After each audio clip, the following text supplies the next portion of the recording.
আজকে আমরা শিখব শব্দের গঠন অর্থাৎ কোরিয়ান ভাষায় যে শব্দগুলো রয়েছে সেগুলো কিভাবে লিখতে হয় তা আজকে আমরা শিখব। কোরিয়ান ভাষার শব্দগুলো যে কোনো নিয়মে লেখা যায় না, এর জন্য নির্দিষ্ট একটি নিয়ম রয়েছে। শব্দের গঠন।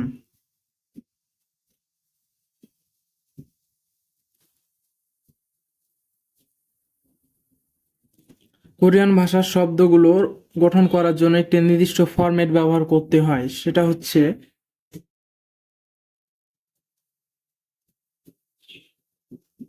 ব্যঞ্জন বর্ণ প্লাস স্বরবর্ণ।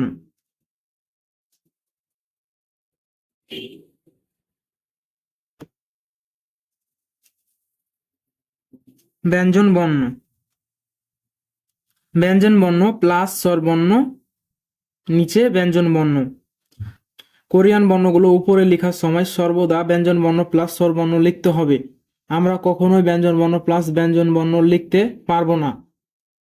আবার কোরিয়ান বর্ণগুলো লেখার সময় নিচে সবসময় ব্যঞ্জন বর্ণ হবে, অর্থাৎ ব্যঞ্জন বর্ণ প্লাস স্বরবর্ণ প্লাস ব্যঞ্জন বর্ণ এই নিয়মে লিখতে হবে। তা নিচে কয়েকটি উদাহরণ দেওয়া হলো, যেমন মাল, ব্যঞ্জন বর্ণ প্লাস স্বরবর্ণ, নিচে ব্যঞ্জন বর্ণ। ব্যঞ্জন বর্ণ প্লাস স্বরবর্ণ,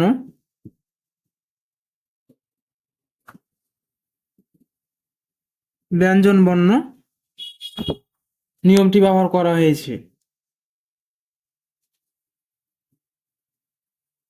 ছাল, ছালে ব্যঞ্জন বর্ণ প্লাস স্বরবর্ণ, নিচে ব্যঞ্জন বর্ণ।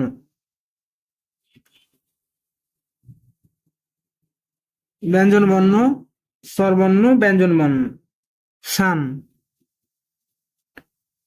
ব্যঞ্জন বর্ণ স্বরবর্ণ ব্যঞ্জন বর্ণ ব্যবহার করা হয়েছে। অর্থাৎ কোরিয়ান ভাষায় যতগুলো শব্দ রয়েছে সেগুলো যদি আমরা ভেঙে দেখি সবগুলোতেই ব্যঞ্জন বর্ণ প্লাস স্বরবর্ণ নিচে ব্যঞ্জন বর্ণ এই নিয়ম মেনে শব্দগুলো গঠন হয়েছে শুরু থেকে। আজকে আমরা শিখব শব্দের গঠন অর্থাৎ কোরিয়ান ভাষার যে শব্দগুলো রয়েছে সেগুলো লেখার জন্য নির্দিষ্ট নিয়ম রয়েছে। আমরা চাইলে যে কোনো নিয়মে লিখতে পারি না, এর জন্য একটি নিয়ম মেনে চলতে হয়, না হলে কোরিয়ান ভাষার শব্দগুলো শুদ্ধ হবে না। আজকে আমরা সেই নিয়মটি নিয়ে আলোচনা করব।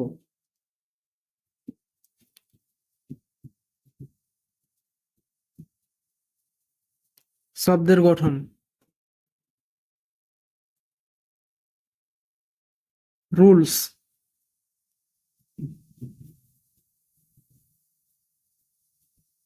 ব্যঞ্জন বর্ণ প্লাস স্বরবর্ণ,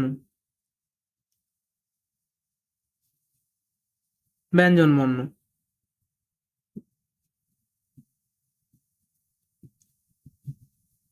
ব্যঞ্জন বর্ণ। আমরা জানি কোরিয়ান ভাষার বর্ণমূলগুলো সাধারণত উপরে ও নিচে করে লিখা হয়।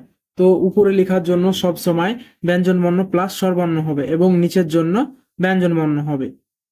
কখনোই ব্যঞ্জন বর্ণ প্লাস ব্যঞ্জন বর্ণ বা ব্যঞ্জন বর্ণের নিচে স্বরবর্ণ এই নিয়মে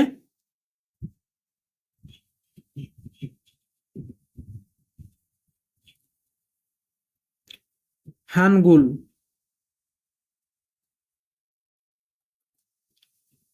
মাল, সান,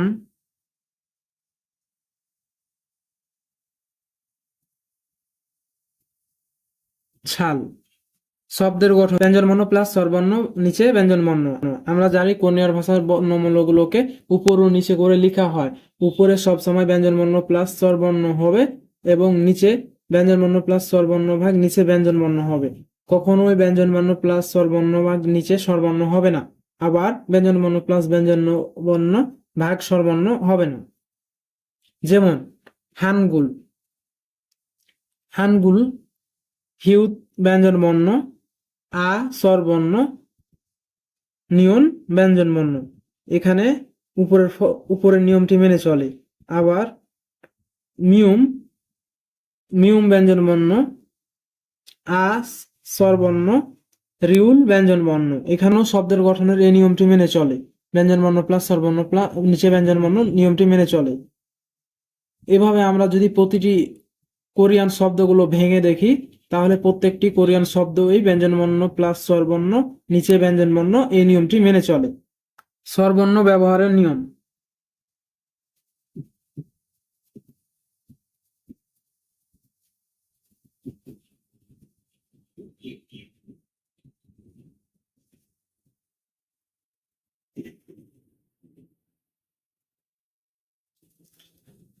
স্বরবর্ণ ব্যবহারের নিয়ম।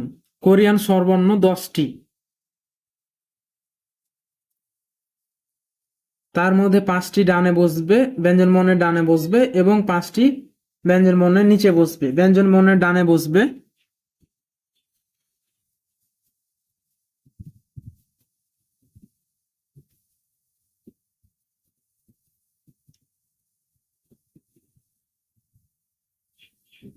আ, ইয়া, ওয়া, ই ওয়া, ই।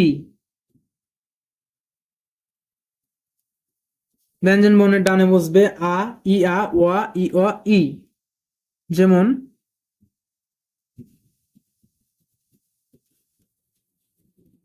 না, মি। ব্যঞ্জন বর্ণের নিচে বসবে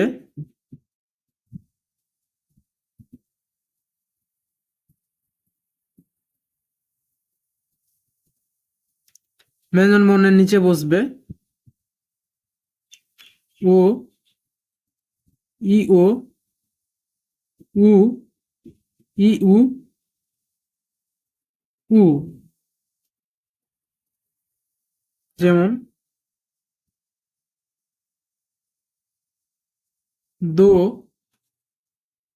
সো, ফু, নোট। এছাড়াও আর একটি নিয়ম রয়েছে,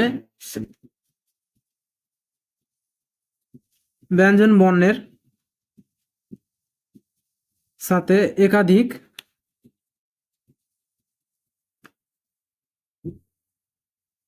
স্বরবর্ণ থাকলে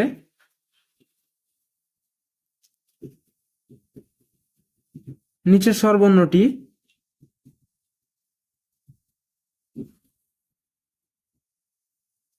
আগে পড়তে হবে।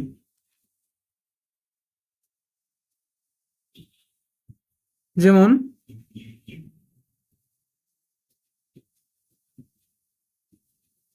দোয়া, দোয়া, মুয়া। আজকে আমরা শিখব শব্দের গঠন। অর্থাৎ কোরিয়ান ভাষার যে শব্দগুলো রয়েছে সে শব্দগুলো আমরা ইচ্ছা মতো উচ্চারণ করে পড়তে পারি না, তার জন্য একটি নির্দিষ্ট নিয়ম রয়েছে। সে নিয়ম নিয়ে আজকে আমরা আলোচনা করব। শব্দের গঠন, রুলস বা নিয়ম। ব্যঞ্জন বর্ণ প্লাস স্বরবর্ণ নিচে ব্যঞ্জন বর্ণ। আমরা জানি কোরিয়ান ভাষার বর্ণগুলো উপরে ও নিচে করে লেখা হয়। কোরিয়ান ভাষার বর্ণগুলো উপরে সবসময় ব্যঞ্জন বর্ণ প্লাস স্বরবর্ণ হয় এবং নিচে ব্যঞ্জন বর্ণ প্লাস স্বরবর্ণ বা ব্যঞ্জন বর্ণ হয়। যেমন হিউত ব্যঞ্জন বর্ণ, আ স্বরবর্ণ, নিয়ন ব্যঞ্জন বর্ণ, হান। এখানে উপরের ফরম্যাটটি ব্যবহার করা হয়েছে। আবার মিউম ব্যঞ্জন বর্ণ, আ স্বরবর্ণ, রিউল ব্যঞ্জন বর্ণ, এখানেও উপরের ফরম্যাটটি ব্যবহার করা হয়েছে। অর্থাৎ কোরিয়ান ভাষার যত শব্দ রয়েছে সে শব্দগুলোকে যদি আমরা ভেঙে ভেঙে দেখি তবে দেখতে পাবো ব্যঞ্জন বর্ণ প্লাস স্বরবর্ণ নিচে ব্যঞ্জন বর্ণ এই ফরম্যাটে লেখা হয়েছে। স্বরবর্ণ ব্যবহারের নিয়ম। কোরিয়ান ভাষায় স্বরবর্ণ 10টি।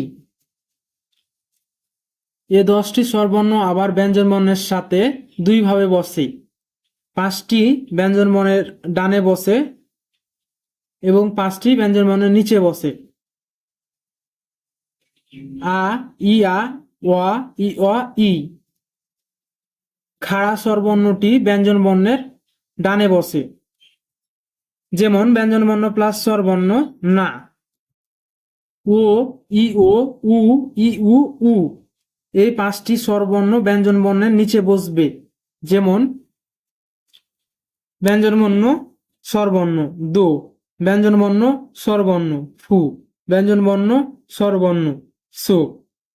এ কয়েকটি নিয়ম ছাড়াও কোরিয়ান ভাষা শুদ্ধভাবে উচ্চারণ করার জন্য আরও একটি নিয়ম রয়েছে, সেটি হলো ব্যঞ্জন বর্ণের সাথে একাধিক স্বরবর্ণ থাকলে নিচের স্বরবর্ণটি আগে পড়তে হবে।